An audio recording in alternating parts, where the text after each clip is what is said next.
So hello students, ਅੱਜ ਆਪਾਂ ਪੜਾਂਗੇ chapter 2 ਵਿਸ਼ੇਸ ਕਮ ਟਰੂ, ਜਿਸ ਦਾ ਮਤਲਬ ਹੈ ਇੱਛਾਵਾਂ ਪੂਰੀਆਂ ਹੁੰਦੀਆਂ ਹਨ, ਜਿਸ ਦੇ ਰਾਈਟਰ ਹਨ ਰਵਿੰਦਰਨਾਥ ਟੈਗੋਰ।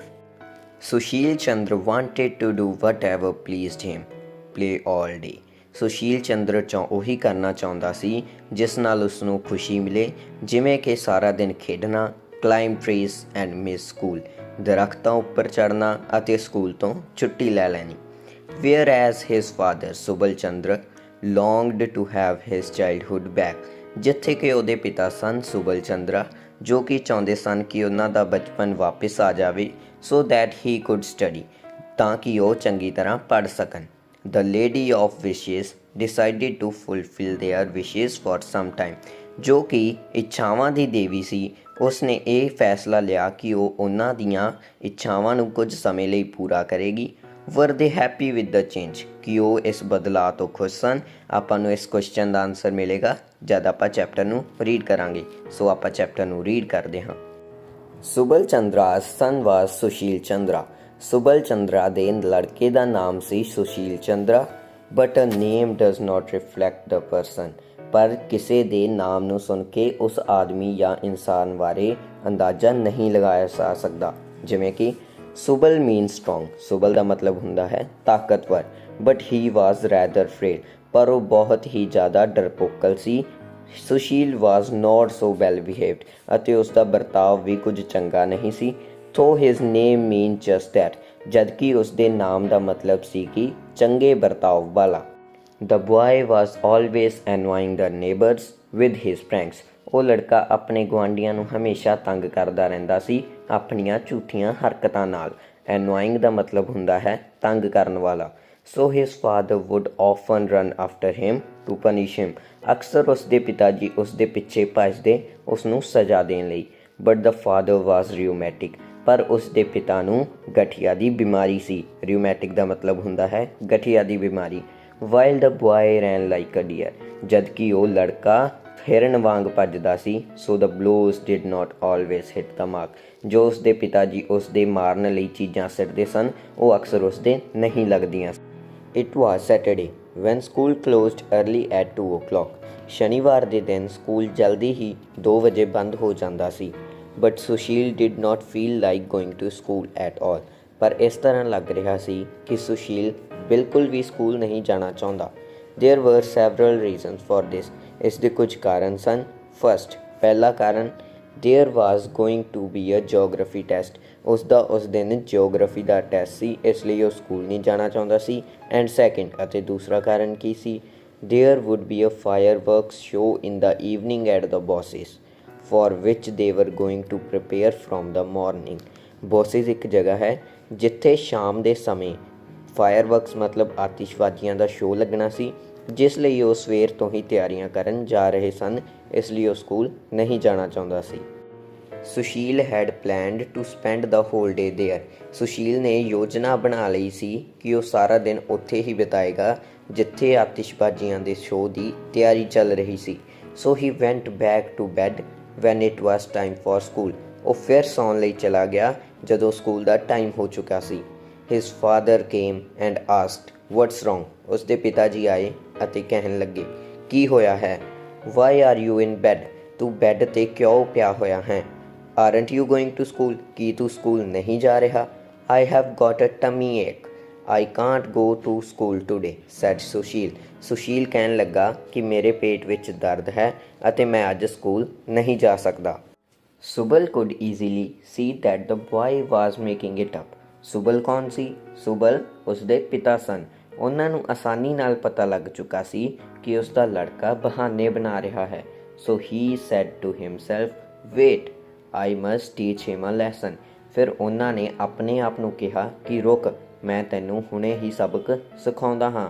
ਅਲਾਊਡ ਹੀ ਸੈਡ, ਉੱਚੀ ਆਵਾਜ਼ ਵਿੱਚ ਉਹਨਾਂ ਨੇ ਕਿਹਾ, a tummy ache is it, ਕੀ ਪੇਟ ਦਰਦ ਹੋ ਰਿਹਾ ਹੈ। Then you had better stay at home all the day, ਫਿਰ ਤਾਂ ਤੈਨੂੰ ਸਾਰਾ ਦਿਨ ਘਰ ਵਿੱਚ ਹੀ ਰੁਕਣਾ ਚਾਹੀਦਾ ਹੈ। Hari can go by himself to see the fireworks at the Boses, Hari ਕੌਣ ਸੀ, ਉਸ ਦਾ ਦੋਸਤ, ਤਾਂ ਹਰੀ ਅਕੇਲਾ ਹੀ ਚਲਾ ਜਾਵੇਗਾ ਫਾਇਰਵਰਕਸ ਯਾਨੀ ਆਤਿਸ਼ਬਾਜ਼ੀਆਂ ਦਾ ਸ਼ੋਅ ਦੇਖਣ ਬੌਸਿਸ ਦੇ ਵਿੱਚ। And don't have any of those toffees I got for you. ਅਤੇ ਹੁਣ ਤਾਂ ਤੂੰ ਟੌਫੀਜ਼ ਵੀ ਨਹੀਂ ਖਾ ਸਕਦਾ ਅਤੇ ਤੈਨੂੰ ਟੌਫੀਆਂ ਨਹੀਂ ਮਿਲਣਗੀਆਂ ਜੋ ਮੈਂ ਤੇਰੇ ਲਈ ਲੈ ਕੇ ਆਇਆ ਸੀ। ਜਸਟ ਲਾਈ down ਕੁਆਇਟਲੀ while I mix you some of that bitter medicine. ਤੂੰ ਓਨਾ ਚਿਰ ਆਰਾਮ ਨਾਲ ਲੇਟ ਜਾ ਜਦ ਤੱਕ ਤੇਰੇ ਲਈ ਮੈਂ ਮੈਡੀਸਿਨਸ ਨੂੰ ਮਿਕਸ ਕਰਕੇ ਲਿਆਉਣਾ ਹਾਂ, ਕੌੜੀਆਂ ਮੈਡੀਸਿਨਸ ਨੂੰ। He locked the boy in and went off to prepare it. ਉਸਨੇ ਲੜਕੇ ਨੂੰ ਅੰਦਰ ਹੀ ਬੰਦ ਕਰ ਦਿੱਤਾ ਅਤੇ ਆਪ ਮੈਡੀਸਿਨਸ ਨੂੰ ਪ੍ਰੀਪੇਅਰ ਕਰਨ ਲਈ ਬਣਾਉਣ ਲਈ ਚਲਾ ਗਿਆ। Sushil was in a fix. Sushil ਹੁਣ ਭਿਆਨਕ ਹਾਲਤ ਵਿੱਚ ਸੀ। ਕਿਉਂ ਭਿਆਨਕ ਹਾਲਤ ਵਿੱਚ ਸੀ? He loved toffees just as much as he hated the bitter medicine. ਉਸ ਨੂੰ ਟੌਫੀਆਂ ਓਨੀਆਂ ਹੀ ਪਸੰਦ ਸਨ। ਉਹ ਟੌਫੀਆਂ ਨੂੰ ਓਨਾ ਹੀ ਪਿਆਰ ਕਰਦਾ ਸੀ ਜਿੰਨਾ ਕਿ ਉਹ ਕੌੜੀਆਂ ਦਵਾਈਆਂ ਨੂੰ ਨਫ਼ਰਤ ਕਰਦਾ ਸੀ। And he also wanted to go to the Boses house.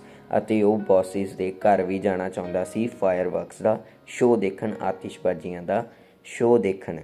Van Subal Babu returned with the huge bowl of medicine.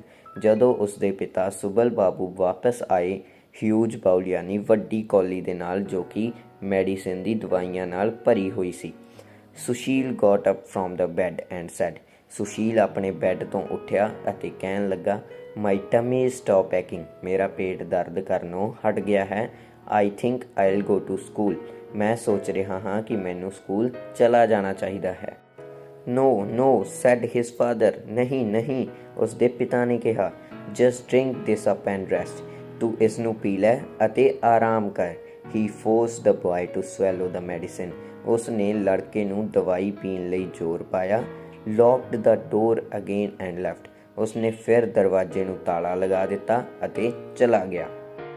Sushil cried the whole day and thought. Sushil ਸਾਰਾ ਦਿਨ ਰੋਂਦਾ ਰਿਹਾ ਅਤੇ ਸੋਚਦਾ ਰਿਹਾ, ਇਫ ਓਨਲੀ ਆਈ ਵਰ ਐਜ਼ ਓਲਡ ਮਾਈ ਫਾਦਰ। ਜੇਕਰ ਮੈਂ ਆਪਦੇ ਪਿਤਾ ਜੀ ਜਿੰਨਾ ਵੱਡਾ ਹੁੰਦਾ, I could do just as I please. ਮੈਂ ਉਹੀ ਕੁਝ ਕਰ ਸਕਦਾ ਜੋ ਮੈਂ ਚਾਹੁੰਦਾ ਹਾਂ। No one could lock me up. ਅਤੇ ਕੋਈ ਵੀ ਮੈਨੂੰ ਲੌਕ ਨਹੀਂ ਕਰਦਾ, ਬੰਦ ਨਹੀਂ ਕਰਦਾ ਕਮਰੇ ਦੇ ਵਿੱਚ। His father sat outside thinking. ਉਸਦੇ ਪਿਤਾ ਜੀ ਬਾਹਰ ਬੈਠੇ ਸੋਚ ਰਹੇ ਸਨ। My parents pampered me too much. ਮੇਰੇ ਮਾਤਾ ਪਿਤਾ ਨੇ ਮੈਨੂੰ ਬਹੁਤ ਲਾਡ ਪਿਆਰ ਕੀਤਾ ਹੈ। That's why I didn't get proper education. ਇਸ ਲਈ ਮੈਂ ਚੰਗੀ ਸਿੱਖਿਆ ਨਹੀਂ ਲੈ ਪਾਇਆ ਹਾਂ। If I get back my childhood. ਜੇਕਰ ਮੈਨੂੰ ਆਪਣਾ ਬਚਪਨ ਵਾਪਸ ਮਿਲ ਜਾਵੇ, this time I had study properly and not waste time. ਮੈਂ ਚੰਗੀ ਤਰ੍ਹਾਂ ਆਪਣੀ ਪੜ੍ਹਾਈ ਕਰਾਂਗਾ ਅਤੇ ਆਪਣਾ ਟਾਈਮ ਬਿਲਕੁਲ ਵੀ ਬਰਬਾਦ ਨਹੀਂ ਕਰਾਂਗਾ। ਨਾਓ ਦ ਲੇਡੀ ਆਫ ਵਿਸ਼ੇਸ happen two pass that house. ਉਹ ਇੱਛਾਵਾਂ ਦੀ ਦੇਵੀ ਉਹਨਾਂ ਦੇ ਘਰ ਕੋਲ ਦੀ ਲੰਘ ਰਹੀ ਸੀ। And heard that what the father and the son said. ਉਸਨੇ ਸੁਣਿਆ ਕਿ ਉਸਦੇ ਪਿਤਾ ਅਤੇ ਉਸਦਾ ਲੜਕਾ ਕੀ ਕਹਿ ਰਹੇ ਹਨ। Well let me make their wishes come true for some time and see what happens. ਹਾਂ, ਮੈਨੂੰ ਉਹਨਾਂ ਦੀਆਂ ਇੱਛਾਵਾਂ ਪੂਰੀਆਂ ਕਰਨੀਆਂ ਚਾਹੀਦੀਆਂ ਹਨ, ਪਰ ਕੁਝ ਸਮੇਂ ਲਈ, ਅਤੇ ਦੇਖਦੇ ਹਾਂ ਫਿਰ ਕੀ ਹੁੰਦਾ ਹੈ, ਕੀ ਵਾਪਰੇਗਾ। So she appeared before the father and told him. ਉਹ ਉਸਦੇ ਪਿਤਾ ਜੀ ਅੱਗੇ ਪ੍ਰਗਟ ਹੋਈ ਅਤੇ ਕਹਿਣ ਲੱਗੀ, you will have what you want. ਤੈਨੂੰ ਉਹ ਕੁਝ ਮਿਲ ਜਾਵੇਗਾ ਜੋ ਕੁਝ ਤੂੰ ਚਾਹੁੰਦਾ ਹੈ। Tomorrow you will be your son's age. ਕੱਲ੍ਹ ਤੱਕ ਤੂੰ ਆਪਣੇ ਲੜਕੇ ਦੀ ਉਮਰ ਜਿੰਨਾ ਛੋਟਾ ਹੋ ਜਾਵੇਂਗਾ। To the son she said. ਉਸਨੇ ਲੜਕੇ ਨੂੰ ਜਾ ਕੇ ਕਿਹਾ, you will be as old as your father tomorrow. ਤੂੰ ਕੱਲ੍ਹ ਤੱਕ ਆਪਣੇ ਪਿਤਾ ਦੀ ਉਮਰ ਜਿੰਨਾ ਵੱਡਾ ਹੋ ਜਾਵੇਂਗਾ। Both of them were happy to hear this. ਉਹ ਦੋਨੋਂ ਇਹ ਸੁਣ ਕੇ ਬਹੁਤ ਖੁਸ਼ ਹੋਏ। Old Subal Chandra did not sleep well at night. Subal Chandra ਨੂੰ ਰਾਤ ਨੂੰ ਬਿਲਕੁਲ ਵੀ ਨੀਂਦ ਨਹੀਂ ਆਉਂਦੀ। He fell asleep only towards the morning. ਉਸ ਨੂੰ ਕਿਤੇ ਸਵੇਰੇ ਜਾ ਕੇ ਹੀ ਨੀਂਦ ਆਉਂਦੀ ਹੈ। But today a strange thing happened. ਪਰ ਅੱਜ ਇੱਕ ਅਜੀਬ ਘਟਨਾ ਵਾਪਰੀ ਸੀ। He leapt out of bed at crack of the dawn. ਉਹ ਆਪਣੇ ਬੈੱਡ ਵਿੱਚੋਂ ਛਾਲ ਮਾਰ ਕੇ ਉੱਠਿਆ। ਡਾਨ ਦਾ ਮਤਲਬ ਹੁੰਦਾ ਹੈ ਸੁਬਾਹ ਦੇ ਸਮੇਂ। ਸੁਬਾਹ ਦੇ ਸਮੇਂ ਉਹ ਆਪਣੇ ਬੈੱਡ ਵਿੱਚੋਂ ਛਾਲ ਮਾਰ ਕੇ ਉੱਠਿਆ। He discovered that he had become very small. ਉਸਨੇ ਦੇਖਿਆ ਕਿ ਉਹ ਬਹੁਤ ਹੀ ਛੋਟਾ ਹੋ ਚੁੱਕਿਆ ਸੀ। He had got back all his teeth. ਉਸ ਨੂੰ ਆਪਣੇ ਸਾਰੇ ਦੰਦ ਵਾਪਸ ਮਿਲ ਚੁੱਕੇ ਸਨ ਜੋ ਕਿ ਉਸ ਦੇ ਪਹਿਲਾਂ ਟੁੱਟੇ ਹੋਏ ਸਨ। And lost his beard and moustache, ਉਹ ਆਪਣੀ ਦਾੜੀ ਅਤੇ ਮੁੱਛਾਂ ਨੂੰ ਵੀ ਗਵਾ ਚੁੱਕਾ ਸੀ। His clothes were now too much big for him, ਅਤੇ ਉਸ ਦੇ ਜੋ ਕੱਪੜੇ ਸਨ ਜੋ ਉਸਨੇ ਰਾਤ ਵੇਲੇ ਪਾਏ ਹੋਏ ਸਨ ਉਸ ਲਈ ਹੁਣ ਬਹੁਤ ਵੱਡੇ ਹੋ ਗਏ ਸਨ। ਕਿਉਂ ਵੱਡੇ ਹੋ ਗਏ ਸਨ? ਕਿਉਂਕਿ ਉਹ ਬਹੁਤ ਛੋਟਾ ਹੋ ਗਿਆ ਸੀ ਆਪਣੇ ਲੜਕੇ ਦੀ ਉਮਰ ਦਾ।